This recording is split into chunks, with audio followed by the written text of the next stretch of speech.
Duha ka mga bagsong hold-up suspects na nadakpan sa joint operation sa Osamis PNP. Nadakpan sa usa ka hot pursuit operation ang duha ka bagsoong lalaki nga giingong responsable sa mga insidente sa hold-up o snatching sa Dakbayan sa Osamis, Oroquieta ug Dipolog City pasado alas 10 sa buntag karong adlaw November 10 dito sa may Purok 1, Barangay Labasan, lungsod sa Clarin. Ang maong operasyon gipanguluhan ni Police Lieutenant Colonel Harvey Abelinosa, ang Chief of Police sa Dakbayan sa Osamis, uman si Police Captain Alpi Sabadokia ug Police Captain Elwood Kilat Malanog. Base sa report sa kapulisan, samtang nagpatrolya ug nagsugod sa checkpoint sa operasyon ang mga personahe sa Osamis PNP na sugatan kinanili ug ang duha ka mga suspetsado nga nagsakay sa mga motorsiklo.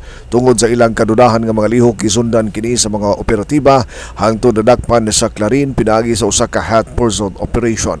Sa gihimong body search ug investigasyon, nakumpiska gikan sa duha ka suspetsado ang mga musunod nga mga ebidensya: duha ka granada, duha ka sachet sa gituwang shabu, mga pitaka ug belt bag, pangalahas nga gituwang gikan sa pagpang-snatch ug usa ka motorsiklo nga gigamit sa operasyon. Ang pagsusig gihimo ubos sa pagsaksi ni Municipal Councilor Freddy Maliksi sa lungsod sa Clarin.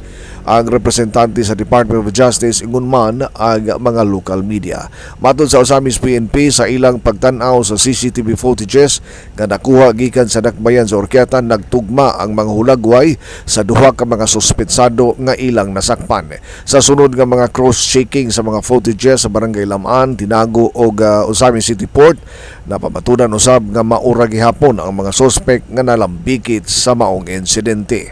Ang duha ka mga suspetsado na karon sa kustodiya sa Osamis City Police Station, samtang giandam ang mga kasong robbery, illegal possession of explosives ug paglapas sa Dangerous Drugs Act nga ipasaka bato kanila. Matod ni Police Lieutenant Colonel Abelinosa, ang maong operasyon nagpakita sa padayon nga pagpaningkamot sa Osamis PNP nga protektahan ang katawhan batok sa krimen. Ang kapulisan sa Osamis nagpabilin nga determinado sa pagpanguna sa kalinaw ug seguridad sa Dakbayan, uban sa suporta sa kanunay asan sa Osamis Administration ubos sa liderato ni Mayor Sam Norman Fuentes. Para sa Manidang Newsline, kini si Bal Cabrera, Asenso, Northern Mindanao.